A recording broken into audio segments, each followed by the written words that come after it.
Hello, bachcho. Let's see the question. So the question says an atom of an element contains 3 electrons in the third cell, that is the outermost cell, and we have to write A, the electronic configuration of the element, B, number of protons present in the element, C, the atomic number of the element, D, valency of that element, and E, the name of the element. तो चलिए सबसे पहले देखते हैं इस question का की concept क्या है. तो इस क्वेश्चन का की कॉन्सेप्ट है इलेक्ट्रॉनिक कॉन्फ़िगरेशन. तो अभी देखिए ए में हमको यही पूछा गया कि एलिमेंट का इलेक्ट्रॉनिक कॉन्फ़िगरेशन क्या होगा. तो इसका जो आउटर मोस्ट सेल है वो क्या है, वो थर्ड सेल है. तो थर्ड सेल में अगर 3 इलेक्ट्रॉन है, इसका मतलब उसका जो अंदर का सेल है फर्स्ट और सेकंड वो पूरा भरा हुआ है.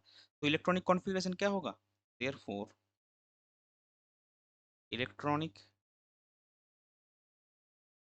कॉन्फ़िगरेशन ऑफ एलिमेंट, अंदर का फर्स्ट सेल में मैक्सिमम 2 इलेक्ट्रॉन रह सकता है, दूसरे में 8 और लास्ट में आपका है 3. सो 2,8,3 ये होगा इलेक्ट्रॉनिक कॉन्फ़िगरेशन. दूसरा क्या है, नंबर ऑफ प्रोटॉन्स प्रेजेंट. सो दूसरा है नंबर ऑफ प्रोटॉन्स, ये किसके बराबर होता है, हमको पता है एक न्यूट्रल एटम में number of protons equal to number of electrons होते हैं. नंबर ऑफ इलेक्ट्रॉन्स यानी कि 2 + 8 + 3 ये हो जाएगा आपका 13. इलेक्ट्रॉनिक कॉन्फ़िगरेशन मतलब ये तो नंबर ऑफ इलेक्ट्रॉन्स है, फर्स्ट सेल में 2, सेकंड सेल में 8 और लास्ट थर्ड सेल में 3. सो नंबर ऑफ प्रोटॉन्स आपके कितने हुए, 13. फिर हमको निकालना क्या है, atomic number of the element. C में आपको निकालना है एटॉमिक नंबर. एटॉमिक नंबर क्या होता है, एटॉमिक नंबर होता है number of protons in the nucleus, that is 13.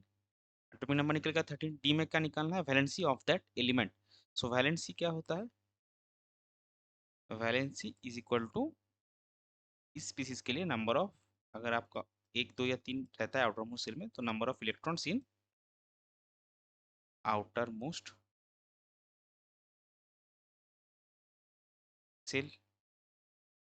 तो यहाँ पे कितने हैं, 3 इलेक्ट्रॉन है आउटर मोस्ट सेल में, क्वेश्चन में भी मेंशन है और यहाँ पे हमने देखा इलेक्ट्रॉनिक कॉन्फ़िगरेशन में 3 इलेक्ट्रॉन आउटर मोस्ट सेल है, तो वैलेंसी आपका 3 होगा. और एलिमेंट का एटॉमिक नंबर 13 है. तो हमको नेम ऑफ द एलिमेंट पूछा गया है, तो नेम ऑफ द एलिमेंट क्या है, name of the element is aluminium, यानी कि AL. ये हो जाएगा आपका क्वेश्चन का correct final answer. I hope you understood it well. Best of luck. Thank you.